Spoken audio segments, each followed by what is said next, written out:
Today, I want to talk about something that we can all relate to in one way or another, and that is procrastination. We've all been there, whether it's putting off studying for an exam, delaying a work project, or postponing our gym membership we promised ourselves we would start. The list goes on and on. However, what if I told you that there is another kind of procrastination that is even more dangerous?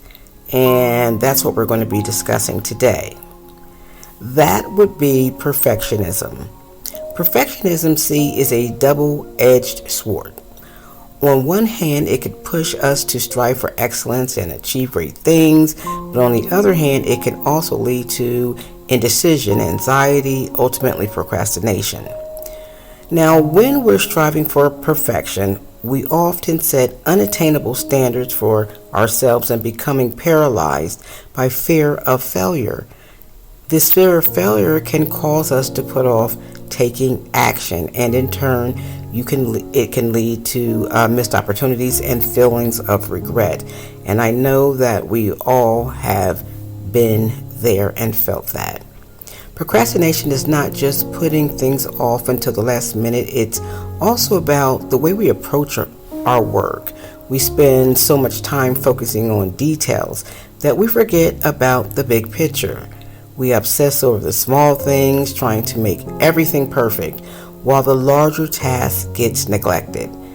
You see, this leads to a cycle of stress, procrastination, and ultimately a subpar result, and that is something that we definitely don't want. So, one of the biggest problems with procrastination is that it's a hard habit to break. It's not just about being lazy or lacking motivation. It's about the underlying fear of failure that drives it. In order to break free from this cycle, we need to start by acknowledging that perfectionism is not always a good thing. We need to learn to let go of fear of failure and embrace the ideas that sometimes done is better than perfect.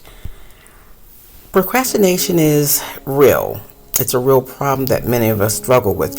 It's important to recognize that perfectionism can sometimes do more harm than good, and that sometimes it's better to just take action and get things done, even if it's not perfect. So, if you find yourself constantly putting things off or getting stuck in the details, remember to take a step back. Focus on the big picture and take action. You might just surprise yourself at what you can achieve. Here are 5 steps to overcome procrastination.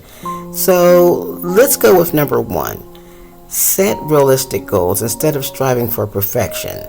Break down the larger tasks into smaller ones, more manageable ones, and focus on completing one task at a time. Number 2. Embrace imperfection. Remember that it's okay to make mistakes and that perfectionism can sometimes hold us back. Embrace imperfection and focus on process rather than perfection. Number 3.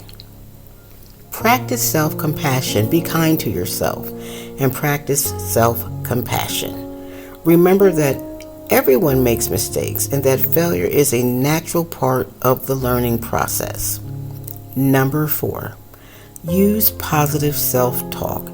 That's right. Challenge your negative thoughts and replace them with positive self-talks instead of telling yourself you can't do something, you're not good enough. Remind yourself of your strengths and capabilities. Number 5, take action. Procrastination can often be overcome by just simply taking action. Start small and take the first step toward completing a task. Once you start, you may find that it's easier to keep going. Remember, procrastination is a habit that can be broken with practice and patience by setting realistic goals, embracing imperfections, practicing self-compassion, using positive self-talk, and taking action. You can overcome procrastination and achieve your goals. Thank you for listening.